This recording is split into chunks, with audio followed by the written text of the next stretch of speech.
Hello students, .NET programming using ASP subject la இன்னைக்கு நம்ம web server controls ஓட continuity ல தான் இருக்கோம். Unit 1 session 5.2. இந்த session ஓட objective பாத்தீங்க அப்படின்னா நம்ம நிறைய server controls இருக்கு. அந்த server controls ஓட working principles தான் பார்த்துட்டு இருக்கோம். அது எப்படி டிசைன் பண்ணலாம் அப்படிங்கிறது வாங்க செஷனுக்குள்ள போலாம். இதுல இன்னைக்கு நம்ம அதே அந்த கோடிங் நேத்து பார்த்துட்டு இருந்த அதே கோடிங் தான் பார்த்துட்டு இருக்கோம். அதாவது ஒரு லாகின் ஸ்கிரீன் வந்து டிசைன் பண்றாங்க.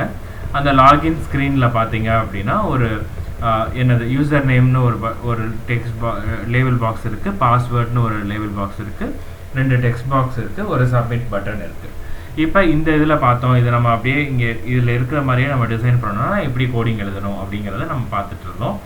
அதில் இந்த பாக்ஸ்லாம் நம்ம இங்கே எடுத்து வச்சுட்டு டபுள் கிளிக் பண்ணிங்கன்னா ப்ராப்பர்ட்டிஸ் விண்டோ அங்கே வரும். அதை வரும்போது அதில் டெக்ஸ்ட்ன்ற ப்ராப்பர்ட்டியை மாற்றி யூசர் நேம்னு வச்சுக்கலாம். பாஸ்வேர்டு அப்படிங்கிறத மாற்றினீங்கன்னா அங்கே லேபிள்னு இருக்கும், அதை பாஸ்வேர்டுன்னு மாற்றிக்கலாம். இந்த டெக்ஸ்ட் பாக்ஸை எடுத்து வச்சுட்டு டெக்ஸ்ட்டை வந்து எம்டி பண்ணி விடணும். பட்டன் அப்படிங்கிறதுல பட்டன் 1ன்னு அங்கே டிஸ்பிளே ஆகிருக்கும். அதே மாதிரி பட்டனோட டெக்ஸ்ட் ப்ராப்பர்ட்டியில் போய் சப்மிட் அப்படின்னு சொல்லி நம்ம இங்கே டைப் பண்ணிக்கலாம். இப்படி பண்ணனாலே வேலை முடிஞ்சிடும். ஆனால் இவங்க எல்லாத்தையுமே வந்து கோடிங்காக எழுதியிருப்பாங்க. ஓகேவா? இந்த கோடிங்கை பாருங்கள். இதில் வந்து என்ன பண்ணுறாங்க அப்படிங்கிறது ஒரு ஃபார்ம் தான் இப்போ நம்ம டிசைன் பண்ணிகிட்டு இருக்கோம். அதனால் அந்த ஃபார்ம் இது எல்லாமே சேர்ந்து ஒரு ஃபார்ம், லாகின் ஃபார்ம்னு தானே சொல்லுவோம். அதனால் அந்த ஃபார்முன்ற டேக் வந்து கொடுத்துருக்காங்க. நம்ம ஐடி எல்லாத்துக்குமே ஐடி நம்ம வைக்கிறோம்ல, லேபிள் பாக்ஸில் ஐடி லேபிள் 1ன்னு இருக்கும். இங்கே ஃபார்ம் இருக்கிறதுனால ஐடி ஈக்குவல் டு ஃபார்ம் 1ன்னு கொடுத்துருக்காங்க. சர்வரில் தான் ரன் ஆக போகுது, அதனால் ரன் அட் சர்வர் கொடுத்தாச்சு. இப்போ நம்மளுக்கு பேராகிராஃப் டேக் பி அப்படின்ற டேக் வந்து எடுத்திருக்காங்க. ஏன்னா அடுத்தடுத்த லைனில் வரணும்ல, அதனால் இது வந்து ஃபஸ்ட்டு பேராகிராஃபு. அடுத்து இந்த பேராகிராஃப் டேக் இங்கே இது இங்கே ஆரம்பித்து இங்கே முடிஞ்சிருக்கு. இந்த டேக்கில் இது வந்து பேராகிராஃபோட எண்ட் டேக். அதே மாதிரி இங்கே மூணுத்துலையும் இருக்கான்னு பாருங்கள், இருக்கும். அப்போ 3 லைனில் வந்து நம்மளுக்கு வரும். ஃபஸ்ட் லைனில் என்ன இருக்குன்னு பாருங்கள். ஃபஸ்ட் லைனில் ஏஎஸ்பி லேபிள்னு கொடுத்துருக்காங்க, ஐடி வந்து லேபிள் 1. அப்போ அங்கே வச்சுருக்கிற லேபிள் பாக்ஸுக்கு நேம் வந்து ஐடி லேபிள் 1. அதை நீங்கள் இப்போ என்னவா மாற்றிருக்கீங்க அப்படின்னா, நம்ம வந்து என்னவா மாற்றிருக்கோம், யூசர் நேம் அப்படின்றத மாற்றிருக்காங்க. ஓகேவா? இவங்க வந்து இதில் நிறையா வேலை பார்த்துருக்காங்க. என்ன வேலை? ரன் அட் சர்வர் தான் இதுவும். என்ன வேலை பார்த்துருக்காங்கன்னு பாருங்கள். அக்சஸ் கீ வந்து n, அசோசியேட்டட் கண்ட்ரோல் ஐடி வந்து டெக்ஸ்ட் பாக்ஸ் 1. அதாவது இந்த லேபிள் பாக்ஸு எதை பாயிண்ட் பண்ணிகிட்டு இருக்க போகுது, ஃபஸ்ட்டு டெக்ஸ்ட் பாக்ஸை தான் பாயிண்ட் பண்ணிகிட்டு இருக்க போகுது இல்லையா? அப்போ அதோட அசோசியேட் ஆகிருக்கிற கண்ட்ரோல் எது அப்படின்னு பார்த்தோன்னா டெக்ஸ்ட் பாக்ஸ் 1 தான். அதனால் அதை கொடுத்துருக்காங்க.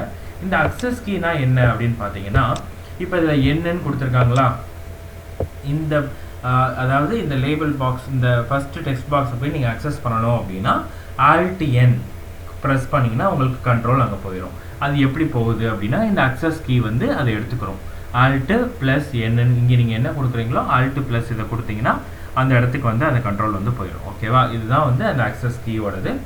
யூசர் நேமில் நம்மளுக்கு இப்போ தெரியணும்ல, யூசருக்கு எந்த கீ தான் அக்சஸ் கீ அப்படிங்கிறது தெரியணும், ஷார்ட்கட் கீ இல்லையா?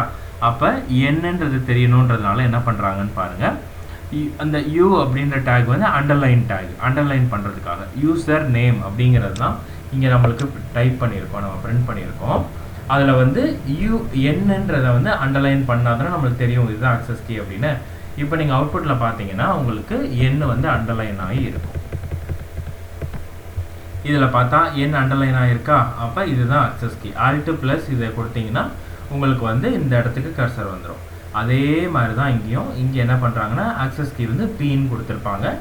அதே மாதிரி அசோசியேட்டட் கண்ட்ரோல் ஐடி வந்து டெக்ஸ்ட் பாக்ஸ் 2ன்னு இருக்கான்னு பார்ப்போம். இப்போ லேபிள் பாக்ஸு அதை இப்போ அடுத்தது போட்டாச்சு. ஐடி வந்து லேபிள் 2 சர்வரில் ரன் ஆகுது. அக்சஸ் கீ வந்து அங்கே பி தானே வச்சுருந்தாங்க, அண்டர்லைன் பண்ணியிருந்தாங்க, அதனால் இங்கே பி அக்சஸ் கீ பின்னு செட் பண்ணியாச்சு. அசோசியேட்டட் கண்ட்ரோல் ஐடி பாருங்கள், டெக்ஸ்ட் பாக்ஸ் 2 கொடுத்தாச்சு. அடுத்து வந்து பாஸ்வேர்டில் பியை வந்து அண்டர்லைன் பண்ணிட்டாங்க. அப்போ இது வந்து உங்களுக்கு அந்த ரெண்டாவது டெக்ஸ்ட் பாக்ஸ் அந்த இதுக்கு உண்டானது வந்துடும். இப்போ நம்ம லேபிள் பாக்ஸ் தான் பார்த்துருக்கோம், டெக்ஸ்ட் பாக்ஸ் பார்க்கல.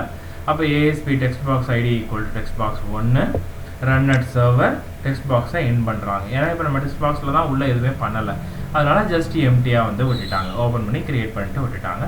அடுத்து பட்டனுக்கு ஐடி வந்து பார்த்தீங்கன்னா பட்டன் 1, ரன் அட் சர்வர்.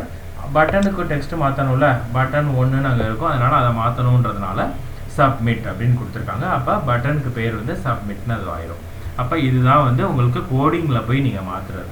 நீங்கள் இதை வந்து என்ன செய்யலாம்னா இந்த அக்சஸ் கீ அப்படிங்கிறது ஒரு ப்ராப்பர்ட்டியாக இருக்கும், அசோசியேட்டட் கண்ட்ரோல் ஐடி அப்படிங்கிறது ஒரு ப்ராப்பர்ட்டியாக இருக்கும். புரியுதா?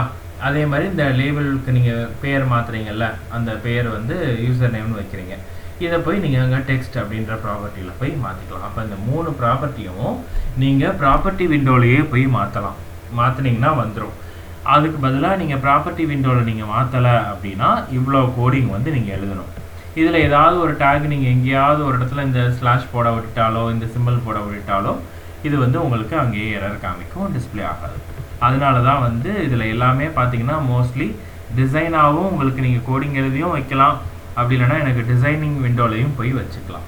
அதே மாதிரி சில கீஸ்லாம் வந்து ஏற்கனவே யூஸ் பண்ணியிருப்பாங்க ஆல்ட் வச்சு. அப்போ அந்த மாதிரியான கீஸ் தவிர மீதம் இருக்கிற கீஸ்க்கு மட்டும் நீங்கள் வந்து அக்சஸ் கீ செட் பண்ணிக்கலாம்.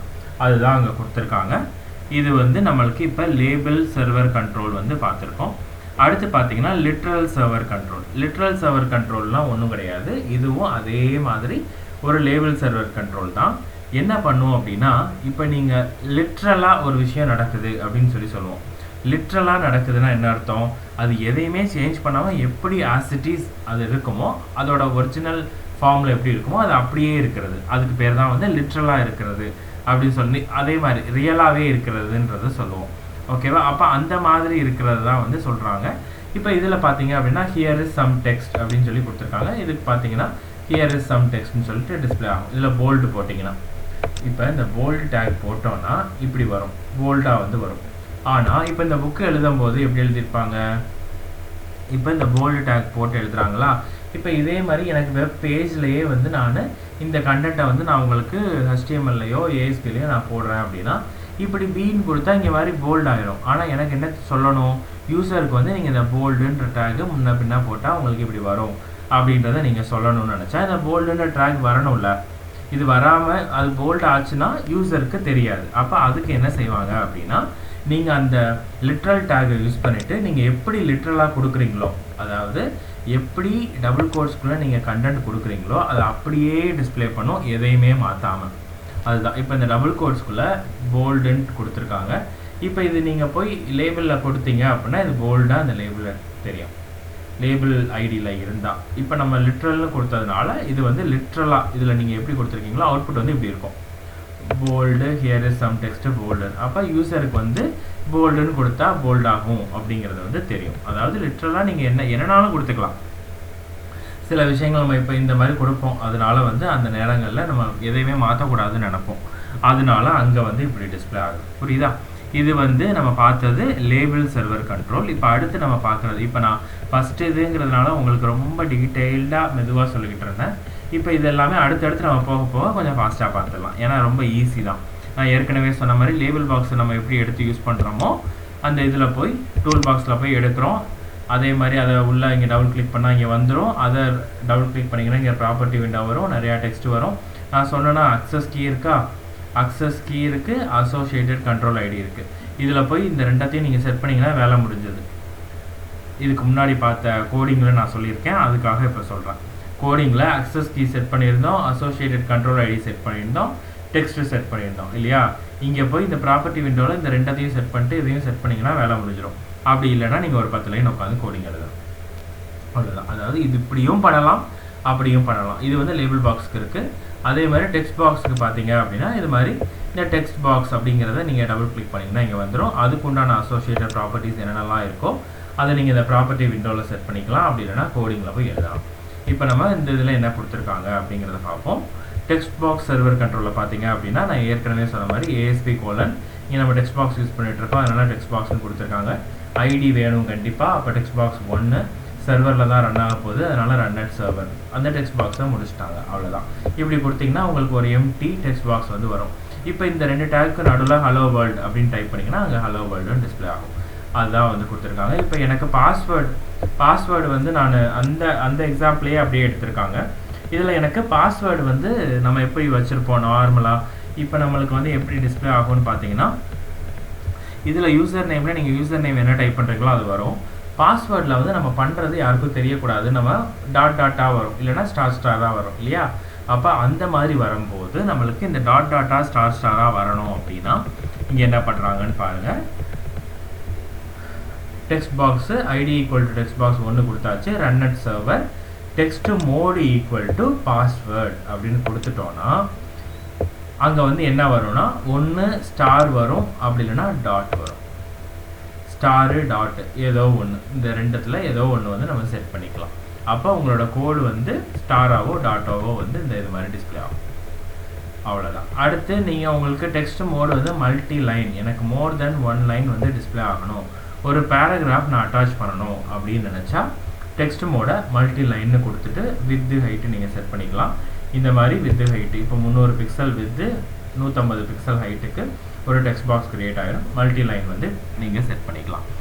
புரியுதா? இப்போ இது வந்து டெக்ஸ்ட் பாக்ஸுக்கு உண்டான இது. நான் ஏற்கனவே சொன்னேன்னா ஒரு ஃபோக்கஸ், அதாவது கர்சர் வந்து யூசர் நேம் அப்படின்ற அந்த பர்டிகுலர் டெக்ஸ்ட் பாக்ஸில் வந்து நின்றுக்கிட்டு இருக்கும் இனிஷியலாக பேஜ் லோட் ஆகும்போது அப்படின்னு சொன்னோன்னா அதுதான் இங்கே கோடிங்கில் எழுதியிருக்காங்க பாருங்கள். பேஜ் லோடு, அந்த பேஜ் வந்து லோட் ஆகும்போது இதெல்லாம் டிஃபால்ட்டாக வந்துடும். இதை பற்றி நீங்கள் கவலையே பட வேண்டாம். Protected sub page load by value sender as object இது எல்லாமே டிஃபால்ட்டாக வந்துடும். இந்த எண்டு சப் இது எல்லாமே விபியில். அப்போ நீங்கள் நடுவில் எழுத வேண்டியது இந்த ஒரு லைன் தான். ஜஸ்ட்டு அந்த டெக்ஸ்ட் பாக்ஸை ஃபோக்கஸ் பண்ண வைக்கணும் அப்படின்னா நீங்கள் இந்த டெக்ஸ்ட் பாக்ஸ் 1 டாட் ஃபோக்கஸ்ன்னு எழுதினா போதும். அதுக்கு வந்து கர்சர் அங்கே வந்துடும். C# எழுதுனாலும் அதே தான், டெக்ஸ்ட் பாக்ஸ் 1 டாட் ஃபோக்கஸ் இப்படி எழுதுனீங்கன்னா அங்கே வந்து டிஸ்பிளே ஆகிடும். புரியுதா? இதுதான் வந்து டெக்ஸ்ட் பாக்ஸ் சர்வர் கண்ட்ரோல். இதுக்கப்புறம் வந்து ஆட்டோ போஸ்ட் பேக் இந்த எல்லாமே வந்து உங்களுக்கு அடுத்தடுத்த செஷனில் நம்ம வரும்போது என்ன இருக்குது அப்படிங்கிறத பார்ப்போம். இதில் உங்களுக்கு எதுவும் டவுட்ஸ் இருந்தது அப்படின்னா நீங்கள் சொல்லுங்கள், நம்ம நெக்ஸ்ட் செஷனில் மீட் பண்ணிக்கலாம். ஓகேவா? Thank you students.